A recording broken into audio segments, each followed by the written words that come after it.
Hi everyone, welcome to the Museum of Belize and Houses of Culture condensed tour, where we're going to feature some of the building's history, the period of colonialism, particularly relates to slavery, and some of our colonial pieces, bottles, household items, as well as some of the African continuities that you're likely to see here. I hope you enjoy.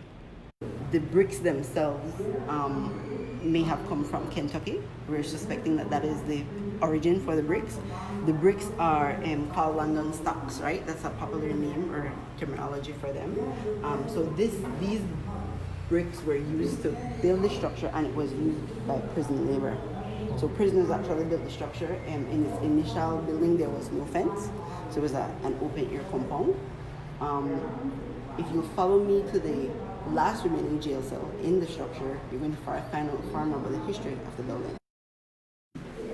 So this is the last remaining jail cell here at Museum of Belize and Houses of Culture. As you can see, it's very tiny. About 6 to 8 men would be in one cell, because this structure is the men's section. If you look in this photograph here, you'll see that you have the main building for the males. There was also other structures, including a section for the females, and as well a bakery. The town's first bakery was at this location. Other things that people may or may not know about the prison is that one of our famous heroes, Philip Golson, spent a year in this prison for sedition, right? So he was writing some unsavory comments, according to the British government, and they imprisoned him for it. In connection with this location is the Philip Golson House in Belmopan, where they demonstrate that Philip Golson continued to be the editor of the Belize Billboard by writing editorials on toilet paper, which was smuggled out of this facility by the chef, right? So he still was a rebel at heart. Another exhibit to be highlighted at Museum of Belize and Houses of Culture is the Enslaved, the Rise and Fall of Slavery in Belize exhibition, right? This actually maps the instance of slavery in British Honduras, now called Belize, from the time or the arrival of the slaves until the time of emancipation in the year 1838, right? August 1st, 1838. So one of the areas that is a place of memory in the city that a lot of people traverse every day is actually Albert Street, bordered by South Street and Berkeley Street, right? So that entire area leading to East Palette Canal was once known as Iboton, right? So this map from 1829 by Mascal actually shows you in red where Iboton was located. As I said, it ran alongside South Street. That's where the Big Wesley Church currently is. And you can see from it that the slaves then lived in their own quarters within the colonial setting of British Honduras, and their employers lived primarily then on Albert Street, Regent Street, and on Foreshore, right? Here on this side of the city.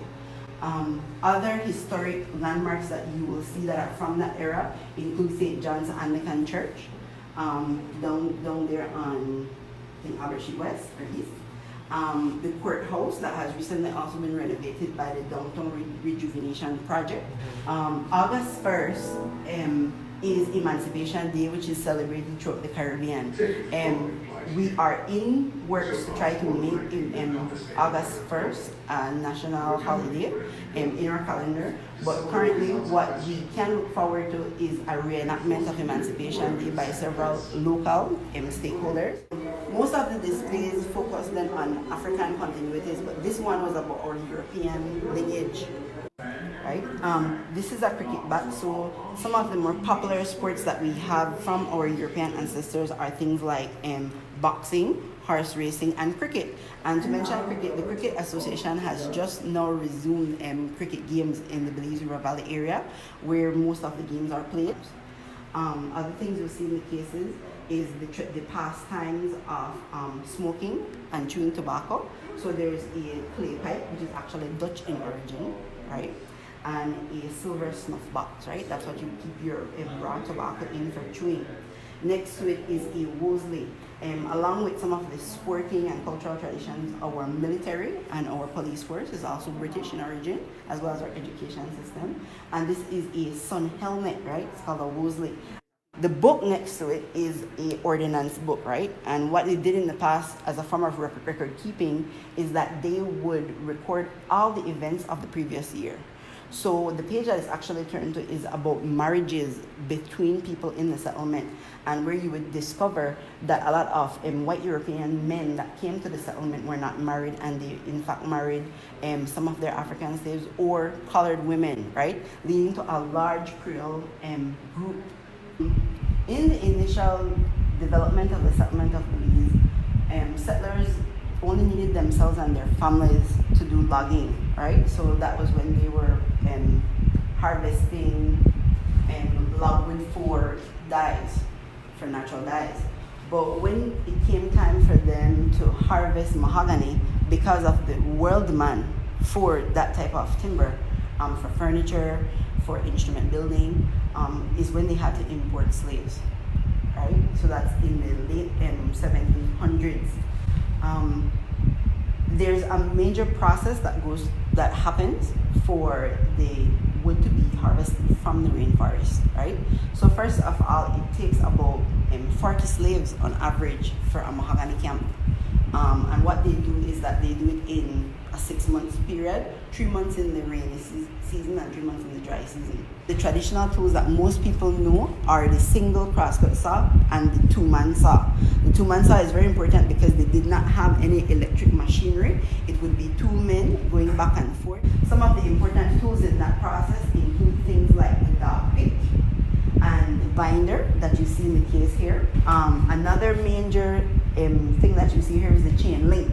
So this is a chain link from the big ships that would actually come to haul the logs onto the ships that would take them to Europe, right?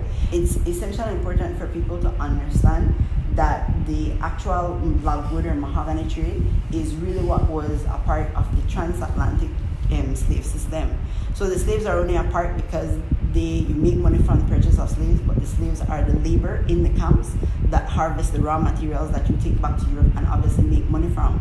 So whenever you're in Europe and you're seeing a beautiful cathedral, please remember that that was financed by all of the activities happening in places like British Honduras. Thank you for visiting, and we hope you come and see us again. You can see more of our content at our Museum of Belize niche Facebook page, where we have weekly trivia on Wednesdays and Fridays, and we also feature new and exciting content about our old historical events.